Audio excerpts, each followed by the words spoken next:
అయోధ్య రామాలయ ప్రారంభోత్సవం అట్టహాసంగా సాగింది. బాలరాముడి ప్రాణప్రతిష్ఠ ప్రధాని మోదీ చేతుల మీదుగా అంగరంగ వైభవంగా సాగింది. ఇలాంటి సందర్భంలో ఆ బాలరాముడికి పాటలతో స్వర అంజలి సమర్పిద్దాం. మనతో పాటు జీ సారిగమ ఫేమ్ గాయత్రి వేదాంతం గారు ఉన్నారు. నమస్తే. నమస్తే అండి గాయత్రి గారు. బాగున్నానండి. అంటే ఇలాంటి సందర్భంలో ఎలా ఎలా ఫీల్ అవుతున్నారు?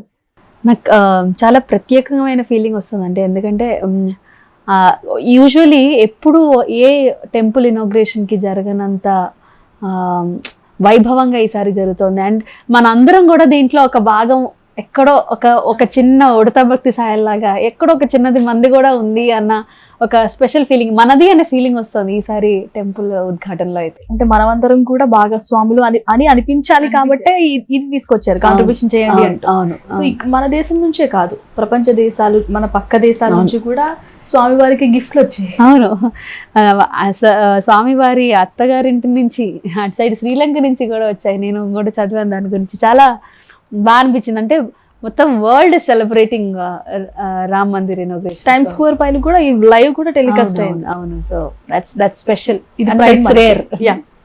అంటే ఇలాంటివి డివోషనల్ కి సంబంధించివి అక్కడ రావడం అనేది రేర్ జరగదు. అవును. సో ఈ ప్రధాని హయాంలోనే జరిగింది. అవును, ఒక పాటతో. తప్పకుండా. శ్రీరామలే రామ రామ ఇలలో పెను చీకటి మా పగరా, సీతారామ చూపే నీ మహిమా,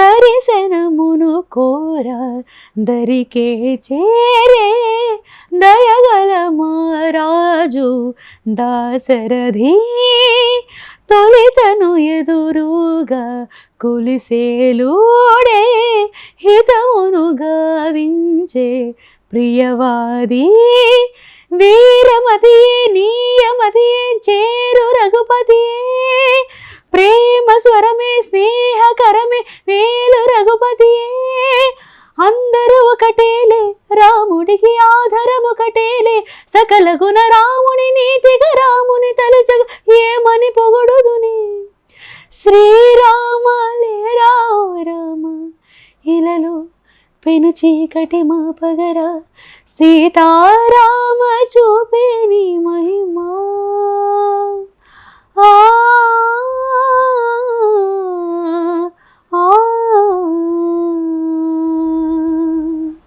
నిజా అందరూ ఒకటే కదా రాముడికి.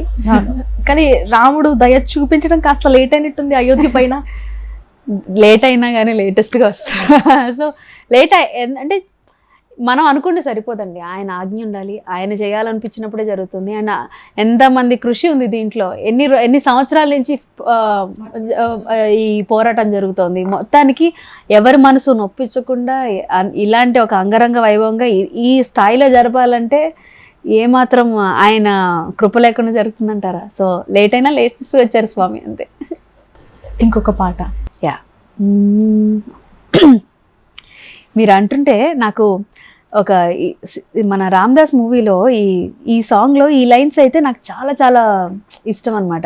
సో ఏ మూర్తి మూడు మూర్తులుగా వెలసిన మూర్తి, ఏ మూర్తి ముజ్జగంబుల మూలము మూర్తి, ఏ మూర్తి శక్తి చైతన్యమూర్తి, ఏ మూర్తి నిఖిలాండ నిత్య సత్య స్ఫూర్తి, ఏ మూర్తి నిజవాడ నిజ ధర్మ సమవర్తి, ఏ మూర్తి జగదేక చక్రవర్తి, ఏ మూర్తి ఘనమూర్తి, ఏ మూర్తి గుణకీర్తి, ఏ మూర్తి అడుగించు జన్మ జన్మలార్తి, ఆ మూర్తి ఏ మూర్తి నును రాని రసమూర్తి, ఆ మూర్తి శ్రీరామచంద్రమూర్తి, తాగరా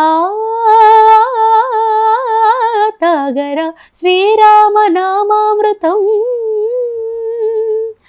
ఆ నామమే దాటించు భవసాగరం, తాగరా శ్రీరామ నామామృతం,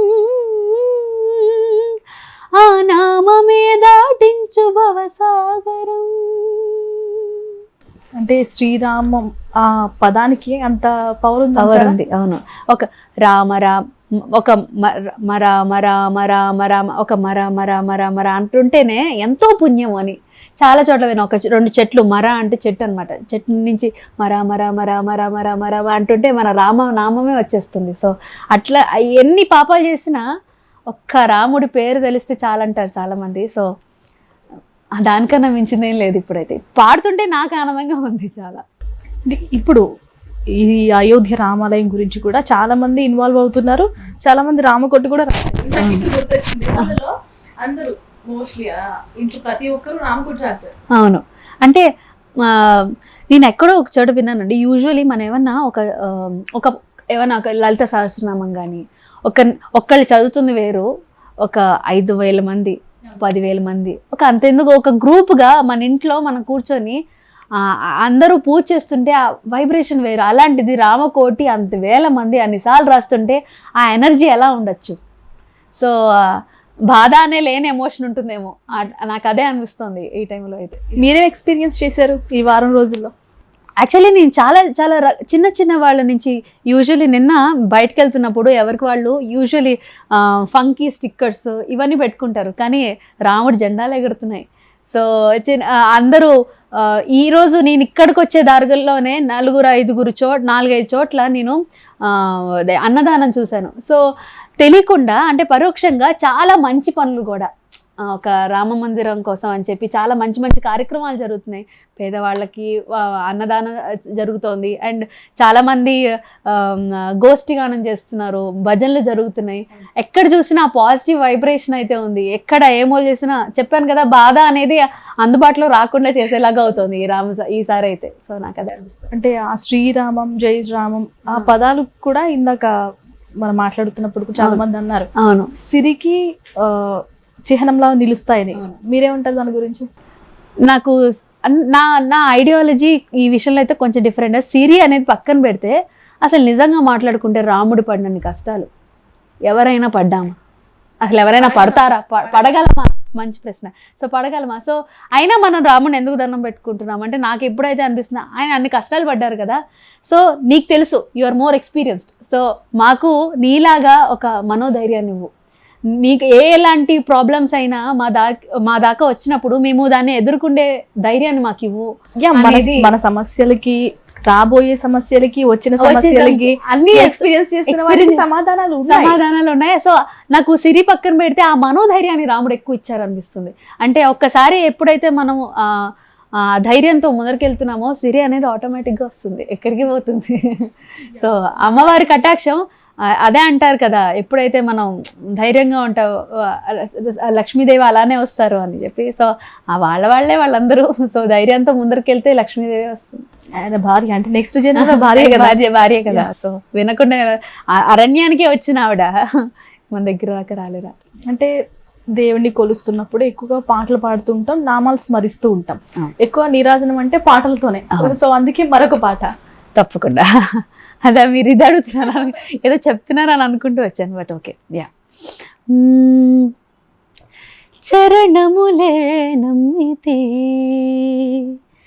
చరణములే నమ్మితి, నీ దివ్య చరణములే నమ్మితి, నీ దివ్య చరణములే నమ్మితి. వారధి గట్టిన వరభద్రాచల, వారధి గట్టిన వరభద్రాచల, వరదా వరదా వరదా, నీ దివ్య చరణములే నమ్మితి, నీ దివ్య చరణములే నమ్మితి.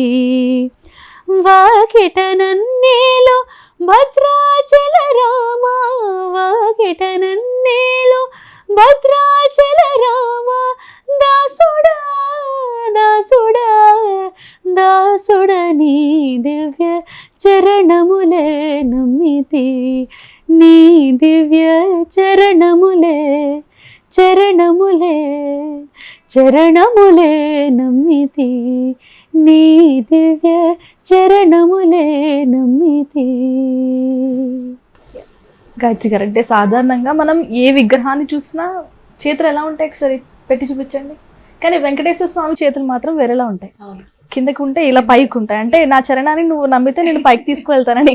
సో మీ పాట వింటే నాకు అదే గుర్తొచ్చింది. అబ్బా, చాలా హ్యాపీగా ఉందండి ఆ మాట అన్నారు, అదే గొప్ప. అంటే ఇంకేం చెప్తారు? సో తక్కువేమి మనకు రాముండొక్కడుండు వరకు, ఇంకేం చెప్తామండి. ఆయన ఆల్రెడీ సెంటర్లో వెళ్ళి కూర్చున్నారు. ఆయన చక్కగా వెళ్తారని మనకి తెలుసు. సో జస్ట్ ఒకటే ఏంటంటే, నా వరకు దైవభక్తి అంటే ఎలా అంటే అండి, మనం చేసే పని మనం చేస్తూ ఆ దేవుడిని నమ్ముకుంటే ఆయన చేయలేనిది లేదు, మనం చేయలేనిది లేదు. సో ఫస్ట్ మన కృషి ఆగకూడదు. సో ఆయన ఉన్నారు, ఆయన చూసుకుంటారు, ఇంకా ఆల్రెడీ వచ్చేసారు కాబట్టి హీ విల్ టేక్ కేర్. కృష్ణుడు చెప్పిన మాటలు చెప్తున్నారు, కష్టపడి ఫలితాన్ని ఆశించకూడదు. కష్టపడాలి, ఊరికే కూర్చుంటే ఇప్పుడు ఇదైనా ఆయన ఇంటికి ఆయన చేరడానికి ఎంత కృషి పడ్డారండి. సో ఎంతో మంది సహకరించారు, ఎంతో మంది కృషితో వెళ్ళారు. సో మనం కష్టపడాలి, ఆయన ఆటోమేటిక్గా వెంట వస్తారు. కానీ దేవుడికి అంత కష్టం ఎందుకు? దేవుడు తలుచుకుంటే ఇట్టే అయిపోవాలి కదా. మంచి ప్రశ్న అడిగారు మీరు. ఒకసారి ఆలోచిద్దాము. రాముడికి పాపం పవర్స్ ఏం లేవండి. ఆయనకి ఒక విల్లు ఇచ్చారు, సకల గుణాలు తప్ప పవర్స్ లేవా? కావాల్సిన వాల్యూస్ ఉన్నాయి, ఆయనకి మంచి వాల్యూస్ ఉన్నాయి. కానీ ఆయనకి ఇలా నేను చక్రం వేస్తే ఇలా వస్తుంది. పాపం కృష్ణుడికి అయితే భగవంతుడికి ఎన్నో ఆయన he can do some magic. But ఆయనకి ఏంటంటే ఒక మనిషి, సాధారణమైన మనిషి కూడా తను పట్టుదలతో ఏమైనా కృషి చేస్తే సాధించవచ్చు అనేది మనకి రామాయణంలో తెలుస్తుంది. ఒక విల్లు పట్టుకొని ఎన్ని యుద్ధాలు చేశారు, ఎంతెంత రాక్షసుల్ని సంహరించారు. సో ఒక నార్మల్ మనిషి, nobody is a common man according to him. So if మనం రాముడిని ఒక దేవుడిలాగా పక్కన పెట్టి ఒక మనిషిలా చూస్తే ఎంతో నేర్చుకోవచ్చు. సో నాకు అదే అనిపిస్తుంది. ఒక దేవుడికి కష్టాలు ఎందుకు అని అన్నారు కదా, ఆయన కష్టం పడిందే చెప్పాక ఇందాక, ఎక్స్పీరియన్స్ ఆయన ఆల్రెడీ తీసుకొని మనకి నేను ఇన్ని పడ్డా, మీరు ఇది పడ్డానికే ప్రాబ్లమా, దాంట్లో నడుచుకుంటూ రండి 1% అయినా మీరు పడుంటారా? సో ఈ దారిలో రండి, అదే అనిపిస్తుంది. That is how we should leave our life. That's all I feel. ఇంకొక సాంగ్ తప్పకుండా. పాహి రామ ప్రభో పాహి రామ ప్రభో పాహి భద్రాద్రివైదేహి రామ ప్రభో పాహి రామ ప్రభో పాహి రామ ప్రభో పాహి భద్రాద్రివైదేహి రామ ప్రభో పాహి రామ ప్రభో ఇందిరా హృదయారవిందాదిరూఢ సుందరాకారానంద రామ ప్రభో ఇందిరా హృదయారవిందాదిరూఢ సుందరాకారానంద రామ ప్రభో ఎందెందు చూడ నీ సుందరానందము కందును కందులింపొందు శ్యామ ప్రభో పాహి రామ ప్రభో పాహి రామ ప్రభో పాహి భద్రాద్రివైదేహి రామ ప్రభో పాహి రామ ప్రభో. గాయత్రి గారు, అంటే మీరు ఈ పాట పాడుతుంటే నాకు రాముల వారి కళ్యాణం గుర్తొచ్చింది. ఎందుకంటే రాముల వారి కళ్యాణం బయట జరుగుద్ది, అంటే ప్రతి సామాన్యుడికి యాక్సెస్ ఉండేలాగా. సో దాని గురించి ఏం చెప్తారు? యూజువల్లీ మన ఎవరైనా మన ఇళ్లలో పెళ్ళి ఆలోచించండి, ఏమేమి ఉంటాయి పెళ్ళి భోజనం అంటే, ఎన్నెన్నో రకరకాల. ఇప్పుడైతే 150 ఐటమ్స్, 300 ఐటమ్స్, ఎన్ని పెడితే అంత గొప్ప. ఆయన వడపప్పు, మన పానకము ఇస్తే హ్యాపీ ఫీల్ అయిపోయింది. అంటే ఎంత సింపుల్ లైఫ్ అయింది. అంత సింపుల్గా ఆయన బతికినప్పుడు మనకెందుకండి 150-200 items? So I think his life is all about simplicity. His life is about finding happiness. ఆయన ఒక కింగ్డమ్లో ఉన్నప్పుడు ఎంత ఆనందంగా ఉన్నారో, ఒక అడవిలో ఉన్నప్పుడు, వనవాసం చేసినప్పుడు, ఒక పర్ణ కుటీరంలో ఉన్నప్పుడు కూడా అంతే ఆనందంగా ఉన్నారు. So his thing is finding happiness is in every place, in everywhere you are. So moments అనేది మనతో ఉండాలి. సో ఆయన లైఫే అది చెప్తోంది. సో ఇప్పుడు మీరు అన్నట్టు మనకి జానకి అమ్మవారి కోసం మనకి నేపాల్ నుంచి గిఫ్ట్స్ వచ్చాయి.